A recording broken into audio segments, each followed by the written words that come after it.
Bonjour à tous. Alors aujourd'hui, je fais cette vidéo pour faire suite à ma vidéo réponse à Links the Sun concernant ses conseils aux jeunes auteurs. Alors vous avez été nombreux à me contacter dans les commentaires, par mail ou même par Facebook pour me demander des conseils supplémentaires, des petites explications en plus ou carrément pour me faire remarquer que certains conseils que j'avais donnés étaient complètement bidons et à côté de la plaque. Bref, pour me demander d'approfondir encore la vidéo que j'avais faite sur les conseils aux jeunes auteurs. Alors c'est ce qu'on va faire aujourd'hui. De la même façon que j'ai fait une vidéo pour répondre à Links the Sun, aujourd'hui je fais une vidéo pour me répondre à moi-même. Oui docteur, c'est la schizophrénie, elle revient.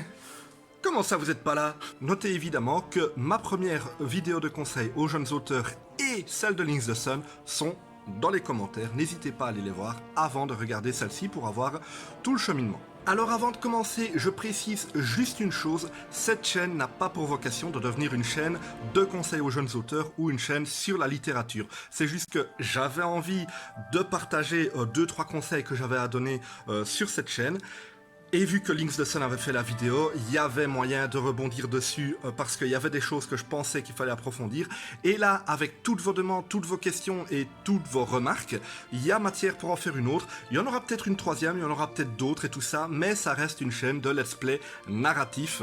C'est ça que je vais faire le plus, donc pour la littérature, d'autres sujets et tout ça, ça viendra peut-être de temps en temps, mais ne vous attendez pas à avoir une vidéo du genre tous les mois. Voilà, c'est fait. On passe au conseil. Alors on va immédiatement attaquer un gros morceau. Il y en a plusieurs parmi vous qui m'ont demandé ce que j'entendais exactement par utiliser intelligemment les champs lexicaux. Je vais donc vous donner un exemple précis. Imaginons par exemple que je veuille écrire une histoire d'horreur. Je n'écris pas d'horreur, c'est pas un style qui m'inspire particulièrement, mais je pense que c'est avec ce style-là qu'on va vraiment avoir l'exemple le plus marquant. Alors je vais vous écrire un passage d'histoire d'horreur totalement bateau, sans réelle recherche, donc ne vous attendez pas à ce que je vous présente au début soit déjà un texte terminé.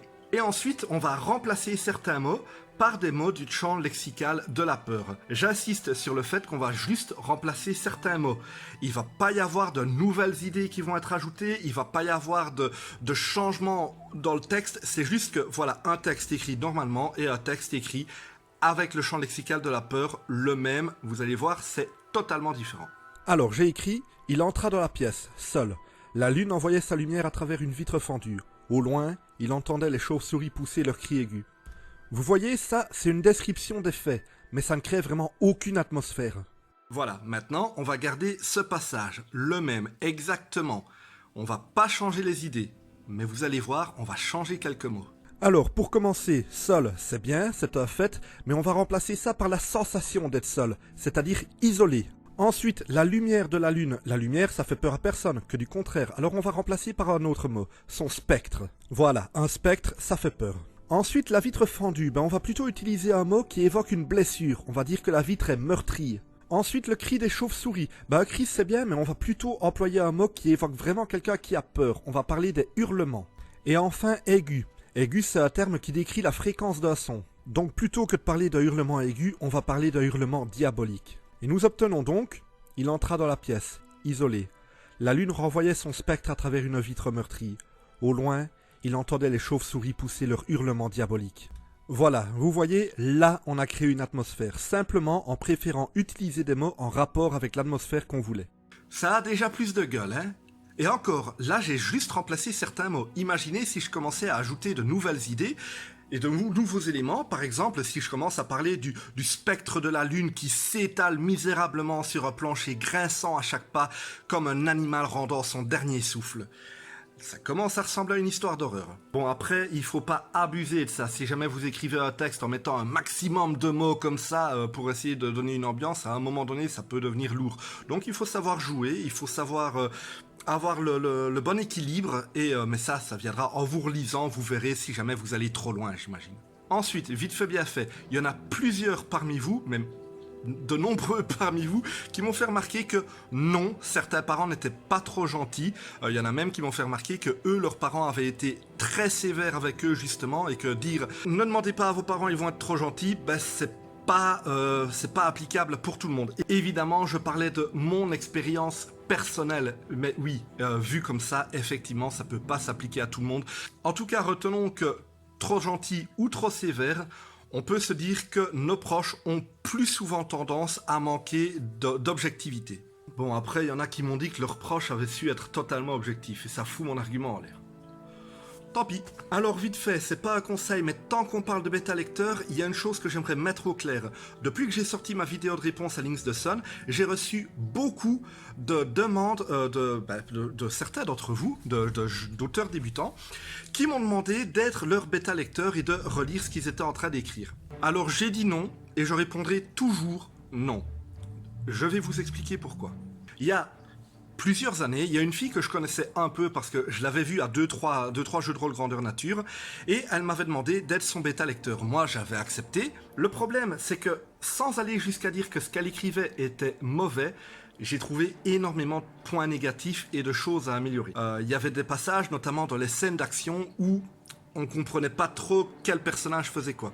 Vous vous souvenez du conseil de Links the Sun, c'est pas parce qu'une chose est claire dans votre esprit qu'elle est claire pour le lecteur, là on était totalement dedans.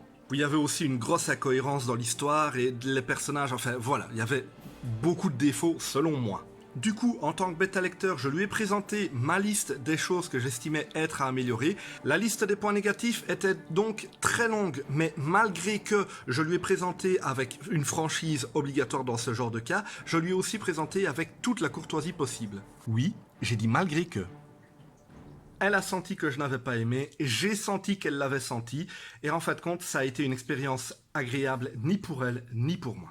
Alors je fais aucun jugement. Vous êtes peut-être de très bons écrivains, ce que vous écrivez est peut-être vraiment génial, vous êtes peut-être même bien meilleur que je le serai jamais, mais si vous n'êtes pas bon, j'ai pas envie d'être celui qui va devoir vous le dire. Attention, quand je dis si vous n'êtes pas bon, je rappelle une fois de plus que le talent pour l'écriture n'est pas gravé dans le marbre. Vous pouvez encore évoluer, vous pouvez encore vous améliorer. Ensuite, non mais sans déconner, me demander à moi d'être votre bêta lecteur, c'est précisément ce qu'il faut pas faire. Je suis personne, je fais pas autorité, vous me connaissez pas, j'ai juste fait une vidéo pour donner des conseils aux jeunes auteurs, et paf, on me prend pour un grand maître de la littérature. Vous êtes sur le point de mettre vos écrits entre les mains d'un inconnu juste parce qu'il parle bien.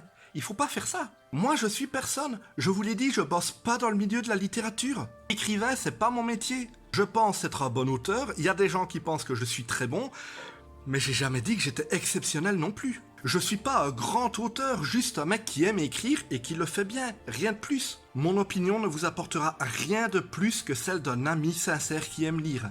Ok, on passe à la suite. À propos de ce que je disais au sujet de la vente, j'ai eu un commentaire de quelqu'un qui travaille justement dans la vente et qui est visiblement bon dans son métier et qui m'a répondu à ce passage de ma vidéo. Bon, vous remarquerez que dans cette vidéo-ci, je fais un très gros effort pour vous parler à vous et ne pas être en train de lire mon texte, mais là, forcément, je vais devoir le lire. En tant que vendeur depuis pas mal d'années et étant considéré comme très bon dans mon domaine, je déconseille fortement aux gens de vouloir vendre leurs livres en récitant un texte. La récitation est une chose qu'il faut fuir comme la peste si l'on veut vraiment vendre quelque chose. Au contraire, soyez naturel, décontracté et spontané. En étant naturel, vous aspirez la sympathie des acheteurs et mêlé à une bonne argumentation ainsi qu'à des mots bien choisis, vous donnerez envie aux gens d'acheter votre livre. Mais surtout, le plus gros conseil que je peux vous donner si vous voulez être un bon vendeur, faites en sorte de ne pas avoir l'air de quelqu'un qui veut vendre quelque chose. Ça peut sembler contradictoire, mais les meilleurs vendeurs sont ceux qui vous donnent l'impression de n'avoir rien cherché à vous vendre. Voilà, donc réfléchir à un argumentaire et à ce que vous devez dire pour vendre votre livre à l'avance, oui. Réciter un texte par cœur, non. C'est pas moi qui le dis, c'est un vendeur, c'est lui qu'il faut écouter. En tout cas, merci à lui pour ce super conseil. Je n'ai plus son pseudonyme en tête malheureusement, mais voilà, merci si tu regardes cette vidéo. Alors on va mettre autre chose au point maintenant. J'ai eu plusieurs fois la même question. Enfin, pas vraiment la même, mais la même quand même. Je suis pas hyper clair. La question c'est, est-ce que c'est possible pour ne citer que ces deux exemples, est-ce que c'est possible de raconter une histoire d'aventure sous forme de journal intime écrit par le héros, ou encore est-ce que c'est possible de présenter le méchant avant les héros? Alors, j'ai vérifié dans le code civil et je n'ai trouvé aucune loi qui interdise de faire ça. Bon, je plaisante, mais sérieusement, tout est possible.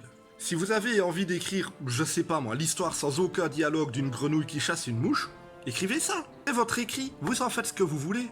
Écrivez ce que vous avez envie d'écrire. Si vous avez envie d'écrire une histoire sous forme de journal intime, faites-le. Si pour une raison X ou Y vous pensez que présenter le méchant de votre livre aura plus d'impact si vous le présentez au début, faites-le. Un jour j'ai vu une vidéo de Stan Lee qui expliquait que quand il a créé Spider-Man, son éditeur a refusé de le publier. Pourquoi ? Parce que ça ne respectait pas les règles des histoires de super-héros. Les super-héros sont des adultes. Spider-Man était un ado. Dans les histoires de super-héros, les ados doivent être des sidekicks, pas des héros. Et puis personne n'aime les araignées, donc ça ne marchera pas. Bla bla bla. Aujourd'hui, je pense que Spider-Man est très certainement l'un des héros les plus populaires au monde. Donc je le répète, tout est possible. Si vous avez une idée et que vous avez envie de l'écrire, écrivez-la. Après, quant à dire si c'est commercialement intéressant, si ce sera vendeur et si ça fera un best-seller, ben ça j'en sais rien, c'est pas à moi de répondre. Mais si vous avez envie d'écrire ça, écrivez ça. Si ça vous semble être une bonne idée, alors vous allez prendre plaisir à l'écrire. Et putain, c'est ça qui est important, que vous preniez plaisir à écrire. Après, il y a des gens qui aimeront pas l'idée, et c'est leur droit. Et il y a d'autres qui aimeront. Mais le plus important, c'est pas que des gens aiment et que des gens aiment pas. Le plus important, c'est que vous ayez pris plaisir pendant que vous écriviez. Et que vous soyez fiers du produit fini. Je rebondis justement sur un autre point. Non, il n'est pas nécessaire d'être un grand passionné de littérature ou d'avoir fait des études littéraires pour devenir un bon écrivain. Moi, j'ai fait des études techniques. Je suis tourneur-fraiseur, c'est-à-dire que je passe mes journées en bleu de travail et que je rentre chez moi en puant l'huile. Mais votre niveau de français, votre talent pour utiliser les mots à bon escient et votre réflexion sur comment réaliser votre histoire, ça dépend pas de votre niveau scolaire. Alors oui, vous pouvez effectivement avoir des lacunes en français si vous n'avez pas fait des études, mais le français, ça s'apprend pas qu'à l'école. Je vais prendre l'exemple de Farid Bamouamat. Ce mec a passé un tiers de sa vie dans les maisons de correction et les 2 autres tiers en tôle. Il a pas fini ses études secondaires. Le lycée pour mes amis français. Eh ben, allez lire son livre, Farid le fou d'amour, et osez venir me dire ensuite que ce livre n'a pas été écrit par un auteur, un vrai. Et me dites pas que c'est parce qu'il a été corrigé par un éditeur, je sais de source sûre, c'est-à-dire de quelqu'un qui a eu le manuscrit non corrigé entre les mains, qu'en fait l'éditeur n'a presque rien corrigé au niveau du style. Eh ben, ce mec, il a eu aucune scolarité, mais putain, c'était un grand écrivain. Il y a un marathon. Vous le démarrez 30 minutes après les autres. Vous finirez peut-être pas premier. Vous démarrez avec un handicap, mais ça veut pas dire que vous allez pas finir la course, là où d'autres qui sont partis avant vous n'auront pas eu le courage de le faire. Vous n'avez pas fait d'études, vous commencez l'écriture avec un handicap. Ça veut pas dire que vous ne ferez pas de la qualité. Les gens qui vous diront que vous n'êtes pas capable n'auront raison que si vous les écoutez. Je rappelle qu'il y a des gens qui ont été amputés des 2 mains et qui ont appris à jouer de la guitare avec leurs pieds. Stop, pause, on s'arrête 2 secondes. Alors c'est à ce niveau-ci du montage que je me suis rendu compte que la vidéo allait durer plus de 20 minutes, ce qui est très long, beaucoup trop long selon moi. La première vidéo durait déjà 17 minutes et je trouvais déjà que c'était énorme. Donc j'ai décidé de diviser celle-ci en 2 vidéos de 10-12 minutes chacune. La prochaine fois, on va aborder des sujets comme les avantages et les inconvénients des 3 différents types d'édition, ou encore ma méthode pour bien structurer une histoire et ne jamais me retrouver à ne pas savoir quoi écrire, et d'autres choses, enfin vous verrez tout ça, ce sera la prochaine fois. Et c'est donc sur cet arrêt image parfaitement dégueulasse de ma sale tronche que moi je vous dis à la prochaine.